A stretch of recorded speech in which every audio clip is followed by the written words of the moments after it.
I should have known better. But how was I supposed to know? I'd only been driving for 3 months. 3 months. And nobody told me the one rule that actually matters. Not the speed limits. Not the logbook rules.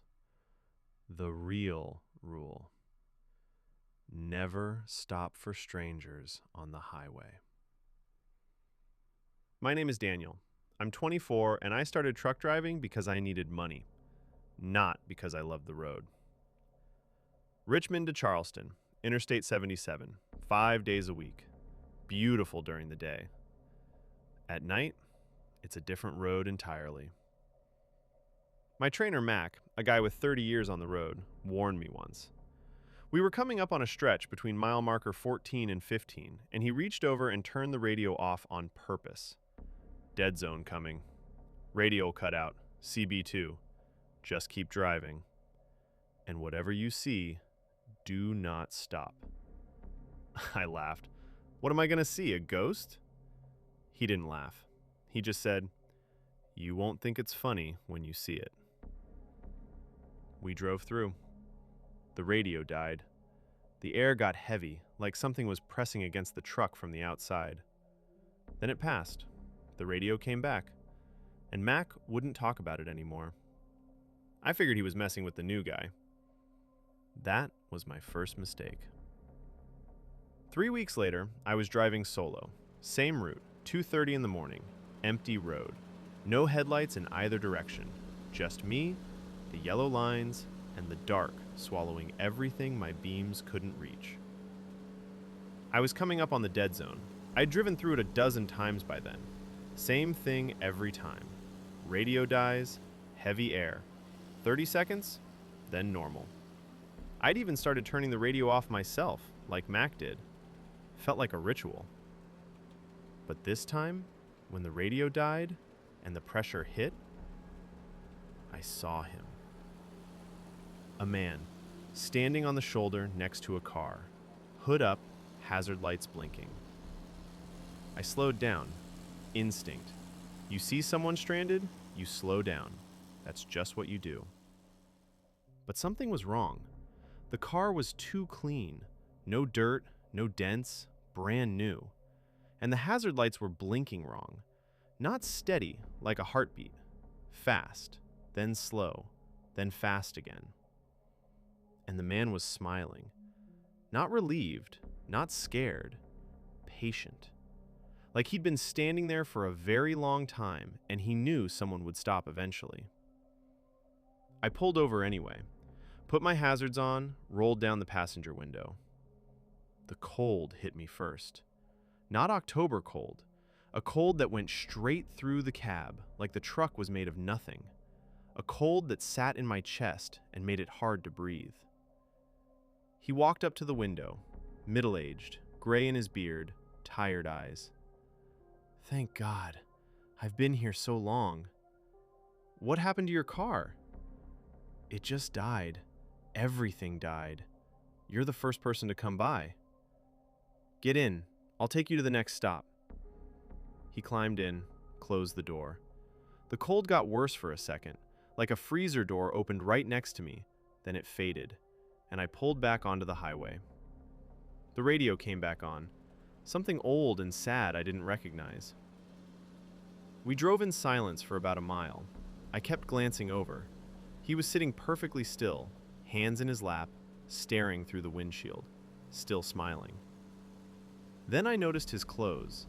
Orange safety vest, gray hoodie underneath, dark jeans, scuffed brown boots. I looked down at myself. Orange safety vest, gray hoodie, dark jeans, scuffed brown boots. The exact same clothes. Not similar, not close, the same. Same vest, same hoodie, same boots, with the same scuff mark on the left toe. My hands tightened on the wheel. "Nice vest." My voice came out wrong, too casual, too forced. He looked down at himself like he was noticing his clothes for the first time. "Oh, yeah. I suppose it does look familiar. Where'd you get it?" "I don't remember." "You don't remember where you bought your own clothes?" He turned to look at me, and when he did, I saw something in his eyes that I can't unsee. Something deep, like looking into a well with no bottom. I don't remember a lot of things, Daniel. I don't remember the last time I felt warm. I don't remember what my wife's voice sounds like. I don't remember the last meal I ate or the last bed I slept in. But I do remember one thing. I remember stopping for a stranger on this highway, just like you did. And I remember the moment I realized I should have kept driving. My foot hovered over the brake. Every instinct told me to stop, to throw him out, to run. But I couldn't move. My hands were locked on the wheel. What are you talking about? The rule, Daniel. Never stop for strangers on the highway. I didn't know the rule. Now I'm the stranger. What does that mean? He looked at me with those bottomless eyes, and his smile widened. Not threatening, just sad. Genuinely, horribly sad. It means I've been standing on that shoulder for 31 years, waiting for someone kind enough to stop. Someone new. Someone who wouldn't know the rule. And when they stop, I get to leave. And they take my place. The cold came back, hard, inside me now, in my bones, in my blood. The radio died again, the dashboard lights flickered, and for 1 second, I looked in the rearview mirror. The road behind me was gone. Not dark, not empty, gone. Like the highway just stopped existing. And in that nothing, I could see shapes. Dozens of them. People standing on the side of a road that wasn't there. Men, women, young, old. All still, all patient, all waiting. I blinked, and the road was back. Normal. Yellow lines stretching behind me. You saw them. Not a question. What the hell was that? That's the real road. The one underneath. All those people, they stopped for a stranger too. Just like me. Just like you. And now they wait until someone kind comes along, and they go, and the new person stays. And it never stops. It never stops.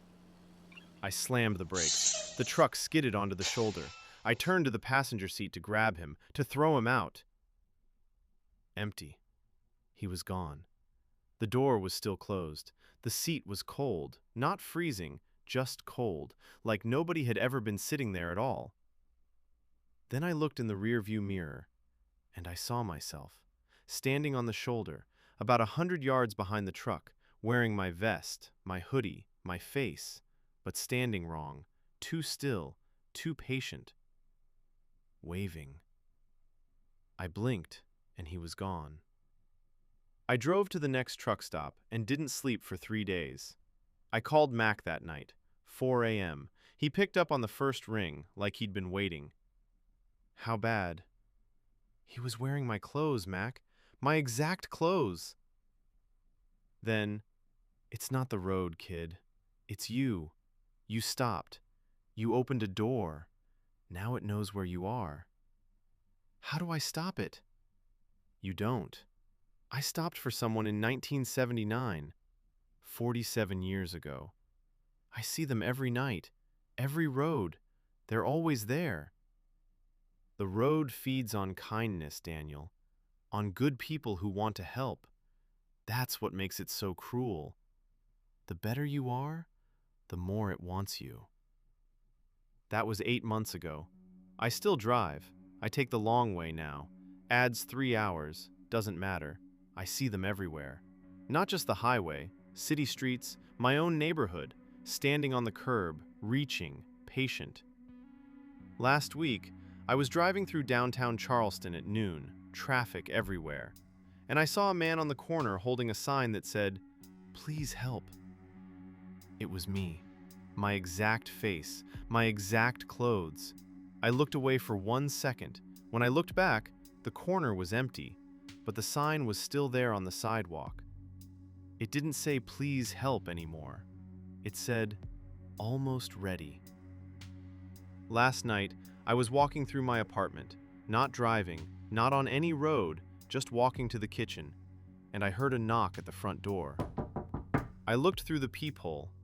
A man was standing in the hallway. Orange safety vest, gray hoodie, dark jeans, scuffed brown boots, my clothes, my face. But he wasn't smiling anymore. And I could see something I hadn't noticed before. Something I should have noticed the night I picked him up. He had no reflection in the peephole glass, no breath in the cold air, no shadow on the hallway floor. He wasn't standing in the hallway. He was standing behind me. My name is Daniel. I'm 24 years old, and I've been driving for 11 months. If you're reading this, it means I finally stopped running. The man I picked up that night, his name was Carl. He'd been dead for 31 years. He died on this highway in 1988, heart attack behind the wheel. Found slumped over his steering wheel at mile marker 14, still wearing his orange safety vest, still wearing his gray hoodie, still wearing the same scuffed brown boots. He wasn't a stranger on the highway that night. He was a ghost who'd been waiting for someone kind enough to stop. And I was kind enough. Now I'm the one standing on the shoulder, reaching, patient, waiting for the next kind person to pull over. Never stop for strangers on the highway. It might be the last thing you ever do.